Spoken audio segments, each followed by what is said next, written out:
You're listening to the Bearded Theologians podcast, hosted by Zach Bechtold and Matt Franks. If you'd like to learn more about the Bearded Theologians, you can go online at beardedtheologians.com, where we have past podcasts, blogs, and a couple items for sale. So check us out, beardedtheologians.com. Thank you for listening, and enjoy this week's show. You're listening to the Bearded Theologians podcast, hosted by Matt Franks and Zach Bechtold.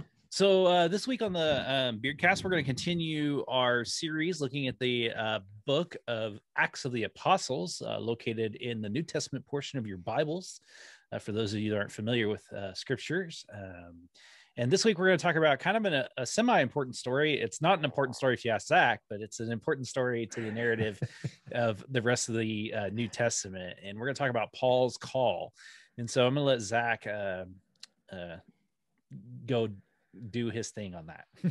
Today we're going to talk about Paul and his call to ministry. Anyways, I'm not a big fan of Paul. If you've listened to this podcast, if you haven't listened to this podcast, I will be upfront. I'm not a big fan of Paul. I don't know. I have a love-hate relationship, mostly somewhere in that gray area of that. But this is an important story as we see I have a hard time with the word conversion for a lot of reasons. Carry a lot of baggage with that. But this interaction that Saul, who becomes Paul, or changes his name to Paul, has with the people around him and with Jesus. So Saul, Acts chapter 9 starts out with Saul going out and just spewing murderous threats against the disciples. Anyone who is following Jesus in these moments, Saul is out to round them up, arrest them, and kill them. That's what he is doing. And to do that, he's a very good rule follower in this case. And to do what he's doing, he has to have letters from the synagogues to go and round these people up. And so Acts chapter 9 starts out with Saul going and doing that very thing, getting these letters, and then going on this journey to start rounding people up. On this journey, we pick up in verse 3. During the journey, as he approached Damascus, suddenly a light from heaven encircled him. He fell to the ground and he heard a voice asking him, "Saul, Saul, why are you harassing me?" And Saul asked, "Who are you, Lord?" "I am Jesus, whom you are harassing," came the reply. "Now get up and enter the city. You will be told what you must do." Those traveling with him stood there speechless, and they heard the voice but saw no one. After they picked Saul up from the ground, he opened his eyes, but he couldn't see. So they led him by the hand to Damascus. For 3 days he was blind and neither ate nor drank anything. And here's where it gets really interesting, if that wasn't interesting enough. In Damascus, there was a certain disciple named Ananias. The Lord spoke to him in a vision. "Ananias," he answered, "Yes, Lord." The Lord instructed him, "Go to Judas's house on Straight Street." That's a really specific detail. Here's the house, here's the street, right? "And ask for a man from Tarsus named Saul. He is praying. In a vision, he has seen a man named Ananias enter and put his hands on him and restore his sight." And Ananias countered, "Lord, I have heard many reports about this man. People say he has done horrible things in your holy people in Jerusalem. He's here with authority from the chief priest to arrest everyone who calls on your name." And hear what Jesus says. The Lord replied, "Go. This man is the agent I have chosen to carry my name before the Gentiles, kings, and Israelites. I will show him how much he must suffer for the sake of my name." And Ananias went to the house. So, Matt, as you hear kind of the bulk of that classic Saul and Paul story, what sticks out to you? Well, I've always so when I was in seminary, I took an immersion class on Paul, which I was like a lot like you and not a fan of Paul. Wasn't just never inspired me. None of his writings inspired me so much. I just never could get into it. Give me the Gospels, give me Jesus, but don't give me Paul. Right. But in this class, one of the things I began to notice was the idea of moving away from the idea of conversion to call. Mm-hmm. And I think about that a lot when I talk about this story, whether I'm preaching on it or something. And I really do believe it's a call, because he was never converted to anything, because there was nothing to be converted to. At this time, or as we are right now in the thick of Acts, where we're at in the thick of Acts, there was just Judaism. Like it was just a plain, simple Judaism. There wasn't Christians. Right. The people that were following Jesus, that were following the way, which was, they understood of what it was. It wasn't, they wouldn't call themselves Christians. They called themselves following the way. They still saw themselves as Jew. Right. Like, I mean, that was just and we see, we haven't gotten there yet, but I mean, that's where we see the issues of controversy of circumcised, uncircumcised, and who's in, who's out. How do we, all that stuff, all that stuff that we're still wrestling with today in some ways. And so I after hearing that, I kind of gained this respect for Paul, that he heard the call from Jesus and he reoriented his life. Right.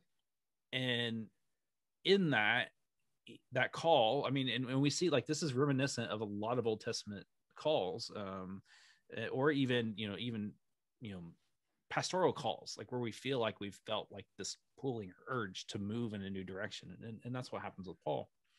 And I think the thing we can learn from it is that he responded and answered the call. He could have easily just said, no, I'm going to be this super rabbi and just, follow the letter of the law like he did. I mean, Paul was very precise. He's meticulous, right? Yes. I mean, he could have chose that life, but opted for following Jesus. And I think that's, to me, that's the key of the story. Right. And that's where my hang up comes with Paul, is this idea that in this moment, he goes from being a pretty terrible human being, and does. He hears this call, he changes his attitude, he changes his thinking, and begins to follow Jesus in this way. And that, like you said, it's not so much a conversion as it is, he hears this call and he moves towards it. And that's where my hang up comes on, when we just sit on that conversion thing, and they're like, oh, well, he converted and he's the end all be all. Well, he's not. He's got a bunch of letters, and then a bunch of letters written in his name throughout the New Testament, but it's still Jesus. We're still looking towards Jesus, and what Christ teaches us throughout the Gospels. Paul is just like anybody else who's called to share that. And what I like here is the Lord replied, I've chosen this man to be the agent to carry the name before the Gentiles, the kings, and the Israelites. The message is for all, right? And I'm going to use this guy. And we see that through Paul's writings of, he goes really specifically to the Gentiles. And you're right. It's not about do this, this, and this. It's just Paul's message is do the thing that you're doing and do it well. You can't have both. And him and Peter this is getting kind of down on the line, but that's Peter and Paul's rub against one another of, well, are you going to do the Jesus thing or are you going to do the Jewish thing? Pick one, and Paul, calls Peter and James and those guys super disciples or super apostles, and has some digs at them there because he's just trying to do his thing. And there's rightfully some rub, right? Of this guy was out there trying to round us up and kill us and arrest us and do these things. And like Ananias in this story is like, yeah, I don't want any part of this guy. I've heard about him. That carries along with Paul throughout his journey, I think. And even into today, right? I have an issue with Paul, partly because of that. He was being a dick. And yet we have to take that into our own lives of how have we seen people change? How have we seen people in our lives hear a call and change their lives in such a dramatic and drastic way? Are we willing to see that in them as well? Well, and I think that's where like, I'm still not a big fan of Paul. And the reason why I'm not a big fan of Paul is because I think Peter gets the short end of the stick from here on out. Right. Absolutely. And Peter's my boy. So, I mean, well, not only just Peter, I mean, there were a whole bunch of them. Yeah. And they're all doing great work. Right. It's just Paul gets elevated. And I mean, well, and you see that here. Oh, it's Acts, like it's a transition into Acts. Like it's literally Acts like 9. Now, granted, I understand that the verses and all that stuff were not put in until like 1,000 years later. But this is like literally like if you were to, this could be Acts part 2. It could. This is a clear transition in the first 8 chapters of Acts is about Peter and the other disciples and apostles setting up the church. You make a clear transition here to now. Here's Paul's story. Paul writes about it's like, I've heard the things written about me. So he was aware of what was being said and written about him, whether it's this here in Acts or other writings. But this makes Paul, the rest of Acts makes Paul look like a freaking superhero. Yeah. And I think you're right. I think that's part of my rub too, of like, well, what about the other guys? They just busted their butt for years and went through all of this with Jesus. And now we turn to Paul. Well, it just goes to show you how, like, sometimes and this happens in the church too, how people get elevated and how we handle them. And I think with like this story, the thing we have to be aware of is, the disciples are very leery of him, and they have every right to be. Because I mean, and some of it is just because it's like, all right, so this dude was trying to kill us. Now he wants to be one of us. Like, right. Like, is he just really smart? And this is his ploy?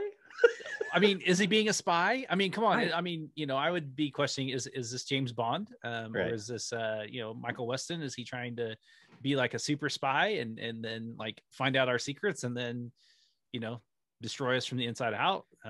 What an evil plot twist if it would have turned out to be that way. And I think that's where like we have to be open and aware of these things. Like this is an important story to discuss. You can't, I don't see how you could not talk about the book of Acts and not talk about Paul's call.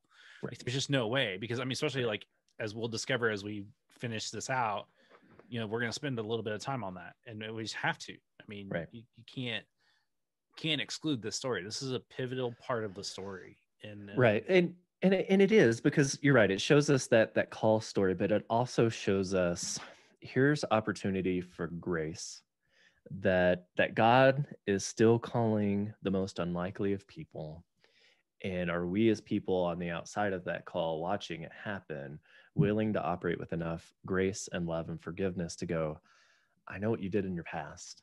I know what you did to me, but I'm willing to see beyond that and see who God's calling you to be in these moments. There's a lot there. As much as I live in that gray area with Paul and lean to not liking him most of the time, and offer him a little bit of grace every now and then, right? Well, because I hope the same would happen for me. I mean, I like the book of Romans. I can go with Romans. Romans 8's like my jam. Right. But I also think it shows us that God will call anybody. Right. And will use anybody at any time, at any time. And it is our decision to answer the call. Right. And we, like I said, we see it over and over and over again. And this is just yet another prime example of the most unlikely of people. Yeah. So we want to encourage you to go to our website at beardedtheologians.com. Check out all of our great gear and things that we have there. We have some really great podcast, past podcast up there. And so, just check us out at beardedtheologians.com. And so for the Bearded Theologians, I'm Matt Franks. I'm Zach Bechtold. Thanks for checking us out.